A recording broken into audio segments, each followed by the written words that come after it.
আসসালামু আলাইকুম জেনিয়া ভিলেজ ব্লগে আপনাদের সবাইকে স্বাগতম। দেখেন এখন বাজে রাত 8:30। আমি রাতের বেলা কাজ করতেছি কারণ দিনের সময় পাই না। এখন শীতকাল দিন অনেক ছোট, তাই রাতের বেলা কাজগুলো গুছিয়ে রাখি। যেগুলো ঘর পরিষ্কারের কাজ এগুলো আমি রাতে করি আর দিনেরগুলা দিনে করি, তাই কাজগুলা এগিয়ে থাকে। তো আজকে ভাবলাম যে আমাদের যে ড্রয়িং রুমটা ওটা একটু পরিষ্কার করব। সোফার নিচে অনেক ময়লা হইছে। আমি প্রায় মাঝে মধ্যে এগুলা পরিষ্কার করি।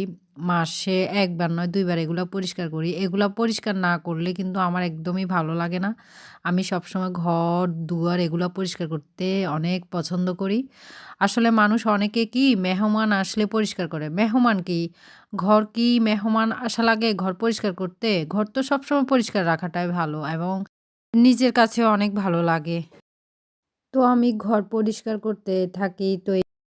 তো এই ফাঁকে আপনাদের সাথে কিছু কথা শেয়ার করব।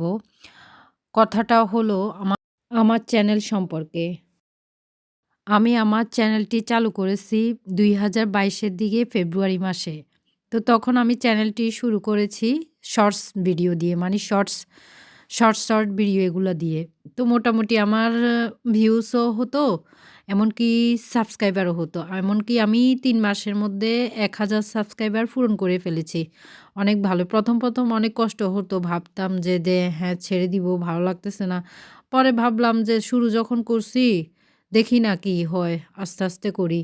তো দেখতেছি অনেক ভালোই ভিউ হচ্ছে, এমনকি সাবস্ক্রাইবার হচ্ছে, কিন্তু ওয়াচ টাইম হয় না। আপনারা জানেন যে শর্টস ভিডিওর মধ্যে ওয়াচ টাইম পূর্ণ হয় না। ওয়াচ টাইম পূর্ণ করতে গেলে আপনাকে মাঝে মধ্যে ১ টা বা ২ টা করে লং ভিডিও ছাড়তে হবে। তো আমি ভাবলাম যে আমি লং ভিডিও কোথায় পাবো? আমাকে তো সাংসারিক কাজগুলোও করতে হয়। আর মাঝে মধ্যে এগুলা শর্টসগুলোও করতে হয়। তো সাংসারিক কাজগুলোও করি আর মাঝে মধ্যে ইউটিউব চ্যানেলটাও চালু রেখেছি। মানে কথা, আমি যখন নাস্তাটা তৈরি করি তখন ওই নাস্তার ভিডিওটি আমি করি। এটার জন্য আমি এক্সট্রা আলাদা সময় পাই না। কারণ আমার এই সংসারে কাজগুলো করতে হয় এই ফাঁকে। হইলে হইব, না হইলে নাই। ঘরে যখন নাস্তা তৈরি করতেছি তো আর দিলে সমস্যা কি? আসলে শর্ট ভিডিওগুলো ৬০ সেকেন্ডের মধ্যে হয়। আপনি ৬০ সেকেন্ডের মধ্যে ৫ সেকেন্ডও দিতে পারেন, ২ সেকেন্ডও দিতে পারেন। আমি চেষ্টা করতাম ফুল রান্নার ভিডিওটি দিতে ৬০ সেকেন্ডের মধ্যে। আমার জন্য খুব কষ্ট হয়ে যেত। মানে রেগুলার ৩-৪ টা ভিডিও ছাড়তাম। ৩-৪ টা ভিডিও কেন ছাড়তাম? আমার ভিউজরা কখন থাকে এটা বোঝার জন্য। তো ছাড়তে একসময় মানে ৫ টাও ছাড়তাম, ৬ টাও ছাড়তাম এরকম। তো ছাড়তে একসময় দেখতেছি আমার যে ভিউজ ওরা থাকে সকাল, তারপরে দুপুর 11:30, তারপরে বিকাল। তো পরে একটু কষ্টটা কম হইছে, জানা গেছে। মানে আমি ১ম ৪-৫ টা ছাড়তাম এই কারণে যে আমার আসলে অডিয়েন্সরা কোন সময় থাকে। তো এটা জানার জন্য আমি ছাড়তাম। পরে এই টাইমের মধ্যে ছাড়লে আমার ভিউজ হয় মানে সকাল 7:30, তারপরে 11:30, তারপরে দুপুর, তারপরে 5:30। এই টাইমের মধ্যে ছাড়লে আমার ভিউজগুলো আসে, এমনকি সাবস্ক্রাইবারগুলো আসে। তো আমি আর অন্য টাইমে আর ছাড়ি না। তো অন্য টাইমেও ছাড়ার চেষ্টা করতাম। ছাড়লে কিন্তু ভিউসও হতো না, সাবস্ক্রাইবারও হতো না। তো পরে আর ছাড়তাম না, টাইমে ছাড়তাম। তো পরে চিন্তা করলাম যে ফুল রান্নার ভিডিওটা দিলে আমার অনেক কষ্ট হয়ে যায়। দেখি একটু মানে শুধু রান্নাটা, যে আমি রান্নাটা কমপ্লিট করছি এটা শুধু একটা ভিডিওটা দিই। পরে দেখতেছি শুধু এটা দিলে আরও ভিউজ আরও বেশি হয় এবং কি সাবস্ক্রাইবার হয়। তো পরে আমার কষ্টটাও কম হতো যে শুধু আমি রান্নাটা শেষ করে এটা ফিনিশিংটা দিতাম আরকি। লাস্টের যে রান্নাটা হইছে, কমপ্লিট আসল হইছে। কথা হলো আপনি যে রান্নাটা করছেন এটার যে লাস্টের যে ফিনিশিংটা, মানে শুধু রেসিপিটা যে কি রান্না করছেন এটার ভিডিওতে ছাড়তাম, মানে 2 সেকেন্ড 3 সেকেন্ড এরকম। এগুলোর মধ্যে ছাড়লে ভিউসও বেশি হয় এবং কি সাবস্ক্রাইবারও আসে। তো আমার আর পরে কষ্টটা একটু কমলো।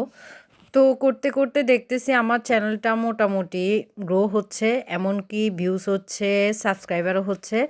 প্রায় ১ বছর হওয়ার আগে আমার ভিউজ হয়ে গেছে ও ১০ লাখ, মানে 1 মিলিয়ন। অনেক ভালো ভিউজ হয়েছে। শর্ট ভিডিও দিয়ে চ্যানেল শুরু করলে সুবিধা অসুবিধা দুটি আছে। সুবিধা হলো দুটি, আপনি ভিউজ পাবেন এমনকি সাবস্ক্রাইবার পাবেন, কিন্তু ওয়াচ টাইম পাবেন না। ওয়াচ টাইমের জন্য আপনাকে লং ভিডিও অবশ্যই দিতে হবে। আপনাকে সপ্তাহে ১ টা বা ২ টা লং ভিডিও ছাড়তে হবে। আর ছাড়লেও ওটাতে আপনি ভিউজ পাবেন না, ৫-১০ টা পাবেন। কারণ আপনি চ্যানেলটি শুরু করেছেন শর্ট ভিডিও দিয়ে। তো ওখানে কি আপনি আর ভিউজ পাবেন? তো ওয়াচ টাইম আর পূর্ণ হলো না। কিন্তু সবকিছু পাবেন, সাবস্ক্রাইবার পাবেন, ভিউজও পাবেন। তবুও আপনাকে ছাড়তে হবে লং ভিডিও এবং ওয়াচ টাইমের জন্য। একটু হলেও ওয়াচ টাইম হয় বা ১ ঘন্টা ২ ঘন্টা এরকম হয়। তো আমি মোটামুটি চিন্তা করলাম যে না, চ্যানেলটি আর লং ভিডিও যারা দেখে, যারা লং ভিডিও পছন্দ করে তারা দেখে। আর আপনার চ্যানেলটা শুরু করেছেন শর্টস দিয়ে। যারা শর্টস দিয়ে দেখে সাবস্ক্রাইব করছে, এই কারণে শর্টসে আপনার ভিউজ আসবে। কিন্তু লংয়ে আসবে না। তবুও আপনাকে ছাড়তে হবে ওয়াচ টাইমের জন্য। তো ভাবলাম যে চ্যানেলটি যখন শুরু করেছি, আমি চালুও করতে থাকি শর্টস দিয়ে। বা আমার একটা টার্গেট ছিল যে আমি চ্যানেলটি ১ মিলিয়ন সাবস্ক্রাইবার পূরণ করব। আমি যেভাবে শর্টসগুলো দিচ্ছি আমার মোটামুটি সাবস্ক্রাইবারও হয়। রেগুলার ১০ টা ২০ টা বা ১৫ টা এরকমই হয়। কারণ আমি তো রেগুলার ৩ টা করে শর্টস ছাড়তাম এই কারণে। তো চ্যানেলটা চালু রাখতেছি। হঠাৎ করে আমার জীবনে একটা কালবৈশাখী চলে আসলো। মানে কথা, আমার জীবনে একটা বড় ধাক্কা আসলো। আমার চ্যানেলের সমস্ত ভিডিও, সব ভিডিও ডিলিট হয়ে গেছে অ্যাক্সিডেন্টের কারণে। চ্যানেলটি একদম ডাউন হয়ে গেছে, চ্যানেলটি ডিলিট হয়ে গেছে। এটা ধরাই যায় যেখানে ভিডিও ডিলিট হয়ে গেছে সেখানে তো ধরাই যায় যে চ্যানেলটি ডিলিট হয়ে গেছে। ওখানে তো আর কিছু থাকবে না। ভিউজও থাকবে না, ওয়াচ টাইমও থাকবে না। সবগুলো কাটা গেছে। ভিউজগুলো চলে গেছে, ওয়াচ টাইম কিছু হয়েছিল ওগুলোও চলে গেছে। শুধু সাবস্ক্রাইবারগুলো রয়ে গেছে। আমি যে আমার অনুভূতিগুলো আপনাদের মাঝে শেয়ার করতেছি বা আমার চ্যানেলটা যে এইভাবে নষ্ট হয়ে গেছিল, এটা শুধু একমাত্র তারাই বুঝবে যারা চ্যানেল সম্পর্কে ধারণা আছে, যারা ইউটিউব চ্যানেল চালায়। একটা চ্যানেল তুলতে মানুষকে কত কাঠখড় পোড়াইতে হয় তা একমাত্র তারাই জানে। এটা ছোট হোক বা ভাববে যে আমার চ্যানেলটা অনেক ছোট, এটার জন্য আবার কষ্ট লাগে। আরে ভাই, আমি আপনাদেরকে বলতেছি, আপনারা শুধু শুধু ১ সপ্তাহ করে দেখান যে তখন বুঝবেন যে একটা চ্যানেল তুলতে কতটা কষ্ট। অনেকে ছেড়ে দেয়, আবার অনেকে ধৈর্য ধরে পড়ে থাকে। যারা ধৈর্য ধরে পড়ে থাকে তারা একসময় উঠে যায়। উঠবেই তারা। কারণ একটা কথা আছে, কষ্ট করতে হবে। আপনি যখন একটা পর্যায়ে তখন বলবে যে আপনার কষ্টটা বিফলে যায় নাই। কষ্ট করছে, সফলতাও পাইছে। আমার এই চ্যানেলটি চালু করেছি ২০২২ সালে আর এটি নষ্ট হয়ে গেছে ২০২৪ সালে। তো চিন্তা করেন ২ বছরে আমি এই চ্যানেলটির পিছনে ছিলাম। এখন চিন্তা করেন আমার কাছে কিরকম লাগতেছে।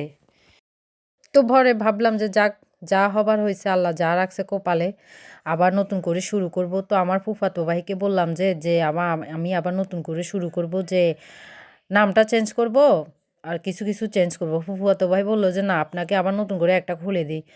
তো আমি নিষেধ করলাম যে না, ওটা দিয়ে শুরু করব। ফুফাতো ভাই যে ওটাতে তো কিছুই নাই, ওয়াচ টাইম নাই, ভিউজগুলা নাই, সবগুলা কাটা গেছে। আমি কিন্তু না, সমস্যা নাই, এটা দিয়ে শুরু করব। আমার যে চ্যানেলটি নষ্ট হয়ে গেছিল ওটাও আমার ফুফাতো ভাই খুলে দিয়েছিল। ও বলতেছে যে আপনি বাড়িতে বসে এত সুন্দর রান্না জানেন, আপনাকে রান্নার উপর একটা চ্যানেল খুলে দিই, আপনার দেখবেন রাতারাতি আপনি ভাইরাল হয়ে যাবেন। তো প্রথমে আমি ওর কথা ভাবি নাই। আসলে আমার এই চ্যানেলটি নষ্ট হয়ে গেছিল। আর এই চ্যানেলটি ওঠার পেছনে বেশি অবদান ছিল আমার ফুফাতো ভাই। ও আমাকে অনেক সাপোর্ট করেছিল। আমি ভাবতাম করতাম না, কিন্তু ও আমাকে সবসময় সাপোর্ট দিত। তো একটা চ্যানেল উঠাইতে গেলে কারো না কারো সাপোর্ট লাগে। আমি শুধু আমার ফুফাতো ভাইয়ের সাপোর্ট পেয়েছি। ও যখন আমাকে বলছে চ্যানেল খোলার জন্য, তো আমি ভাবলাম যে আমি তো ঘরে, আর সমস্যা কি চ্যানেলটা খুললে? হোক বা না হোক, ভিডিও তো ছাড়াই যায়। তো এখন নতুন করে যে চ্যানেলটি আমি শুরু করেছি ২০২৪-এ, ওটা লং ভিডিও দিয়ে শুরু করেছি। লং ভিডিও দিয়ে শুরু করেছি ঠিক আছে, কিন্তু আমার অনেক কষ্ট হচ্ছে কারণ আমি লং ভিডিও পাই না। লং ভিডিও করতে হলে বাইরে যেতে হয়, অনেক জায়গায় যেতে হয়, মার্কেটে যেতে হয়। আর মানুষ তো সবসময় আর মার্কেটে যেতে পারে না, যখন যাই তখন করি আর কি। আর আর আমার বেশিরভাগ ভিডিওগুলি আমার ভাগিনা ভাগ্নি আর আমার ভাইজি, ভাইয়ের ছেলে, এদেরকে নিয়ে। আপনারা তো দেখেন মাঝে মধ্যে আমার ভিডিওগুলি। আমি বাইরেও ওরকম যাই না, গ্রামের কিছু দৃশ্য বা মাছ ধরা এগুলো ছাড়ি। তো মানুষ তো সবসময় এগুলা দেখতে চায় না, স্বাভাবিক। এই ধরনের ভিডিওগুলি কি আর সবসময় মানুষের কাছে ভালো লাগে? এটা মানুষকে দোষ দিয়ে লাভ নাই। তো আমি তো সবসময় ভালো ভিডিও ছাড়তে পারি না, এই কারণে আমার ভিউজও হয় না। আর একটা কথা, মাথায় রাখবেন যে চ্যানেলটি আপনি শর্টস দিয়ে শুরু করছেন ওই চ্যানেলটি আবার যদি লং ভিডিও দিয়ে শুরু হয় তাহলে ওই চ্যানেলটি তুলতে অনেক কষ্ট হয়। তো আর কি করব, কিছু করার নাই। তো এখন আমি লং ভিডিও দিয়ে চ্যানেলটি চালু রেখেছি। শর্টস ভিডিও ওরকম ছাড়ি না, মাঝে মধ্যে ছাড়ি। তো আশা করি সবাই ভালো থাকবেন এবং আমার চ্যানেলটি দয়া করে সাবস্ক্রাইব করে দিবেন।